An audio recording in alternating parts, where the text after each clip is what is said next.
If I told you there's one simple test that predicts your risk of heart disease, dementia, disability, and early death better than blood pressure, cholesterol, or BMI, would you want to know what it is? It's not a blood test. It's not an expensive scan. It's a squeeze. Your grip strength, measured by how hard you can squeeze your hand closed, is now recognized by researchers and longevity experts as one of the most powerful biomarkers of aging. 2018 study in the Journal of Cachexia, Sarcopenia, and Muscle tracked thousands of older adults and found that those in the lowest 25% for grip strength were twice as likely to die within the next decade compared to those in the top 25%. And here's the best part. Unlike your genetics or your past, your grip strength is something you can improve starting today. Let me show you how, but first, drop your name and where you're watching from in the comments. By the end of this video, you'll understand exactly why grip strength matters more than most medical tests. And you'll learn 5 simple exercises you can do at home to rebuild hand and forearm strength in just minutes a day. These aren't complicated. They don't require expensive equipment, and they work for anyone, regardless of arthritis, previous injuries, or current strength level. Before we begin, always consult your doctor or physical therapist before starting any new exercise routine, especially if you have rheumatoid arthritis, carpal tunnel syndrome, recent hand or wrist surgery, or any condition that causes sharp pain in your hands. Pain is not progress. Discomfort during effort is normal. Sharp, shooting pain is a stop signal. Every exercise has modifications, so start where you are. So let's start with number 5, towel wringing. And this is going to be your foundation builder. That twisting, squeezing motion activates nearly every muscle in your hands, wrists, and forearms all at once. Most people over 60 have lost this movement pattern entirely because modern life doesn't demand it anymore. We have washing machines, we use paper towels, and we avoid tasks that require sustained hand strength. A study from the Journal of Hand Therapy found that rotational grip exercises like towel wringing improve both crushing grip strength and wrist stability, 2 factors that directly affect your ability to open jars, turn doorknobs, and carry bags without dropping them. Here's how to do it properly. Take a small hand towel and dampen it slightly with water. Hold one end in each hand, arms extended in front of you at chest height. Now twist the towel in opposite directions, as if you're wringing out water. Twist as hard as you comfortably can. Hold for 3 to 5 seconds, then reverse the direction. Do this for 10 to 15 repetitions, 2 to 3 times. If your hands are weak or you have arthritis, use a dry towel first. The friction is lower, so it's easier. As you build strength, progress to a damp towel, then a wet one. You can also use a thicker towel to increase resistance.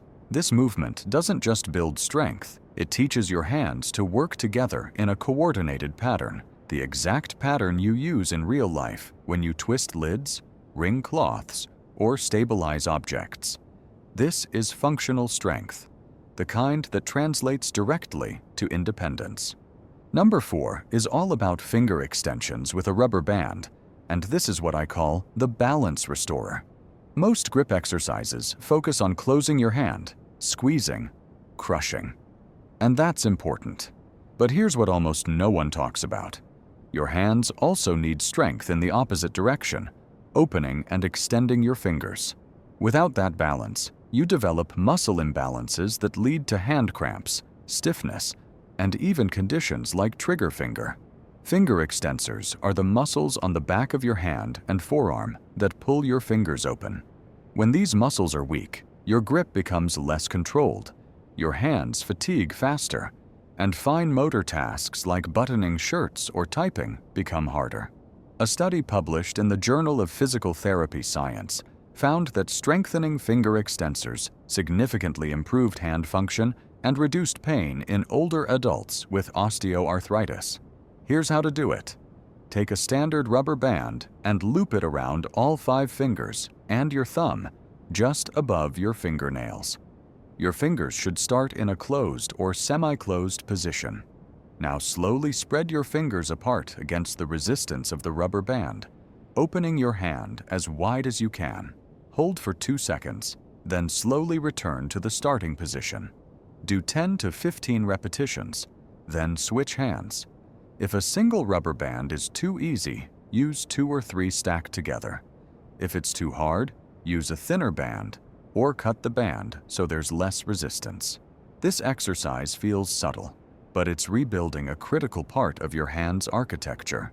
It reduces cramping, improves circulation, and gives your grip more endurance because your muscles are working in balance, not fighting against each other. For number 3, we're moving to the tennis ball squeeze, and this is your grip rebuilder. This is probably the most accessible grip exercise on the planet. All you need is a tennis ball or any similar-sized, squeezable object. But don't let the simplicity fool you. This movement directly targets your flexor muscles, the muscles in your palm and forearm that control your crushing grip. The kind of strength you use to hold onto a railing, grip a steering wheel, or shake someone's hand with confidence. Research from the American Journal of Occupational Therapy shows that regular ball-squeezing exercises improve grip endurance, reduce hand stiffness, and increase circulation to the fingers and wrist, which is especially important for people with arthritis or circulation issues. Here's how to perform it correctly. Hold a tennis ball in one hand. Squeeze it as hard as you comfortably can, pressing your fingers into the ball. Hold that squeeze for 5 seconds. Then slowly release. Rest for 2 to 3 seconds. Then repeat. Do 10 to 15 repetitions per hand, 2 to 3 times. If a tennis ball is too firm, use a foam stress ball or a soft sponge. If it's too easy, use a firmer ball or a grip strengthener tool. You can also vary the hold time. Try 10-second holds for endurance or rapid squeezes for power. One pro tip: do this exercise while watching TV or during a phone call. You can build grip strength passively without dedicating extra time to it. Consistency beats intensity here. A few minutes every day will rebuild your hands faster than one long session per week. Number 2 brings us to the plate pinch hold, and this is where we develop your crushing power. This exercise builds a very specific type of grip strength. Pinch grip. That's the strength between your thumb and fingers. The exact grip you use to hold a book, pick up a plate, grab a water bottle, or pinch the lid off a jar. Most people over 60 lose pinch strength faster than crushing grip because the muscles involved, particularly the thumb flexors and the first dorsal interosseous muscle between your thumb and index finger, aren't used much in daily life anymore. A study in the Journal of Aging and Physical Activity found that pinch grip strength is strongly correlated with the ability to perform fine motor tasks and maintain independence in activities of daily living, especially tasks like cooking, grooming, and handling small objects. Here's how to do it safely.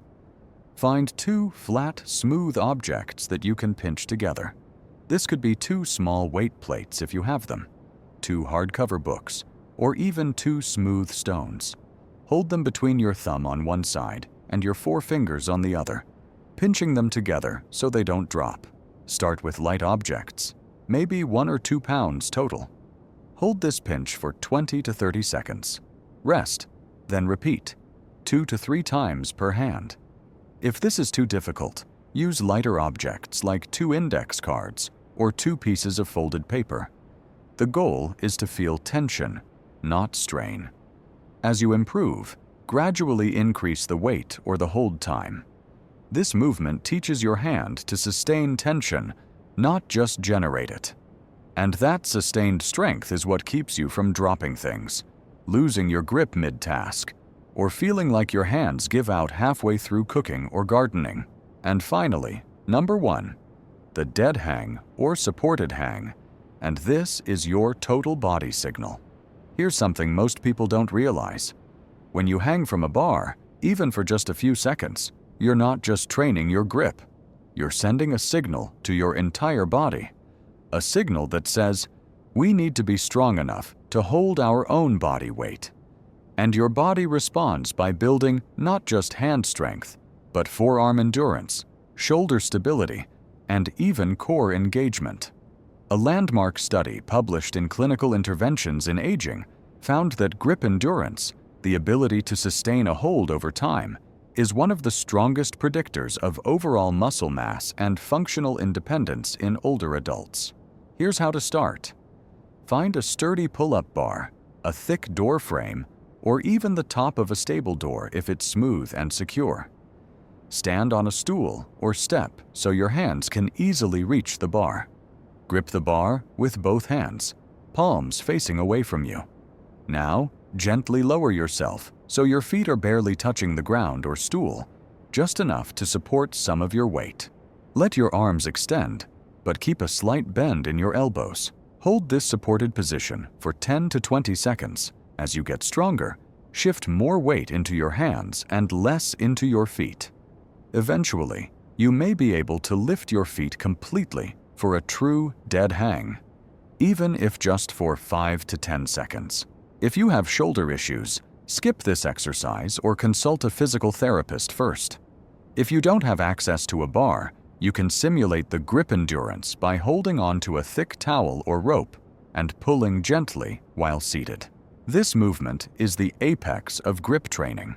It's where your hands prove they can not only squeeze and pinch, but sustain. And when your hands can sustain, everything else in your body follows. So why does grip strength matter more than blood pressure or cholesterol? Because grip strength reflects 3 critical systems all at once. First, muscle mass. When you lose grip strength, it's a sign you're losing muscle everywhere, not just in your hands. Sarcopenia, age-related muscle loss, starts in your extremities and works inward. Your hands are the canary in the coal mine. Second, nervous system function. Your ability to generate force with your hands depends on how well your brain communicates with your muscles.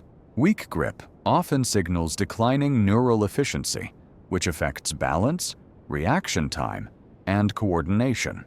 Third, systemic inflammation and cardiovascular health studies show that low grip strength is linked to higher levels of chronic inflammation, poor circulation, and increased risk of heart disease and stroke. Your hands aren't just moving, they're revealing what's happening inside your entire body. That's why doctors are starting to test grip strength routinely. It's a window into your biological age, not just your chronological one. You don't need to do all 5 exercises every day. Here's a simple routine that takes less than 5 minutes. In the morning, spend 2 minutes. Do 10 towel rings and 10 finger extensions with a rubber band.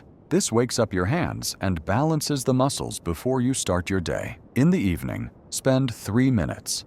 Do 15 tennis ball squeezes per hand, then hold a plate pinch for 20 seconds per hand. This builds endurance and strength while you wind down. Once or twice a week, add the dead hang or supported hang for 10 to 20 seconds, 2 to 3 times. Do this consistently for 4 weeks, and you'll notice real changes. Jars will open easier, your hands won't tire as fast, you'll feel more confident carrying bags, holding on to railings, and performing tasks that used to frustrate you. Grip strength isn't just about your hands, it's about your whole body, your independence, your longevity. When your grip is strong, it means your muscles are working, your nerves are firing, and your body is resilient. You're not losing grip strength because you're getting old. You're losing it because you stopped using it. And the beautiful thing is, you can start rebuilding it today, right now, with nothing more than a towel, a rubber band, and a tennis ball. If you're going to try even one of these exercises,